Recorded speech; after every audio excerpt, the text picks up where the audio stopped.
BPO company असतील, या सगळ्यांना मी आव्हान करीन की तुम्ही तुमच्या ऑफिसमध्ये लोकांना जेव्हा भरती कराल त्यावेळेला अजूनही एक क्रायटेरिया त्याच्यामध्ये ठेवा.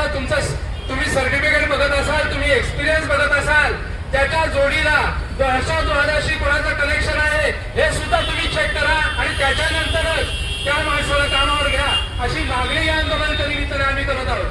बांधवांनो, ज्या वेळेला हे अशा पद्धतीने कृती करतील की दहशतवादी जर का कनेक्शन असेल त्याला ते टाळतील, त्यावेळेलाच आपल्या मुली सुखरूप राहू शकतील. जसं टाटा संस्था आहे तसंच आज बघायला गेलं तर विप्रो कंपनीच्या पण बातम्या लागलेल्या आहेत, त्याच्यानंतर अमेझॉन कंपनीच्या पण बातम्या लागलेल्या आहेत आणि नुकतंच WNS कंपनी जी आहे त्या WNS कंपनीमधनं सुद्धा अशा माझ्यापर्यंत अशा बातम्या आल्या की तिथे सुद्धा त्यांनी हळूहळू त्यांचे हातपाय पसरायला सुरुवात केलेली आहे. म्हणजे आता एक TCS नाही तर अशा अनेक कंपन्यांमध्ये त्यांनी त्यांची जाळी विणायला सुरुवात केलेली आहे. आणि हिंदू राष्ट्र की, हिंदू धर्म की, सर्वांना हरिओम.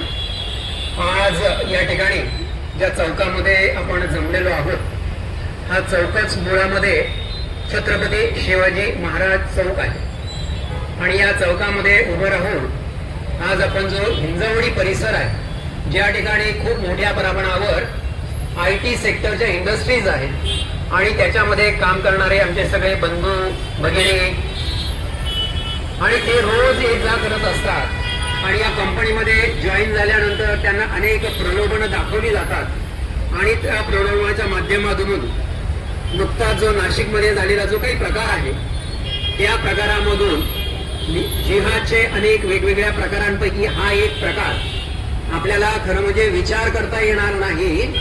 इतक्या वेगवेगळ्या प्रकारचे जिहाद सध्या चालू आहेत. ज्यावेळेस आपल्याला ते बाहेर आलेले दिसतात त्यावेळेस आपल्याला समजतं की हा एक जिहादचा प्रकार आहे. परंतु प्रत्येक पावलावर ज्यावेळेस आपण पाणी सुद्धा पित असतो त्या पाण्यामध्ये सुद्धा लव जिहाद आहे. आपण जे अन्न खातो आहोत ते अन्न सुद्धा जिहादी अन्न म्हणून आपल्यापर्यंत पोहोचवण्याचे प्रकार घडताना आपल्याला दिसतंय.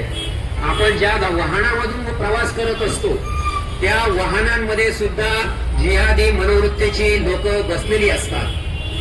आपण ज्या ज्या फोनवरून बोलतो आहोत, जो आज आपण अँड्रॉइड फोन वापरतो आहोत, त्या फोन मध्ये सुद्धा जिहादी मानसिकतेची लोक बसलेली आहेत. आणि ज्यावेळेस आपण इंटरनेट चालू करतो त्यावेळेस इंटरनेटवर चालू करण्यानंतर आपण मनामध्ये जे काही विचार करतो आणि जे जे काही सर्चिंग आपण करत असतो ते डिटेक्ट करण्यासाठी अत्यंत चांगल्या प्रकारचं एक ऍप त्यांनी तयार केलेलं आहे. तुम्ही फक्त महिला असो किंवा पुरुष असो, आपल्याला एखादी आवडणारी गोष्ट 10 वेळा त्या मोबाईल बरोबर बोला, आपोआप तुम्हाला त्याच प्रकारच्या जाहिराती मोबाईलवर येताना दिसतील. त्याच प्रकारचे व्हिडिओ तुमच्या पुढे प्रोपगंडा करत पाठवले जाण्याचा विचार केला जातो. आणि इतके आपण या सगळ्या जाळ्यामध्ये आपण अडकलेलो आहोत आणि याच्यामधून आपल्याला जर बाहेर पडायचं असेल तर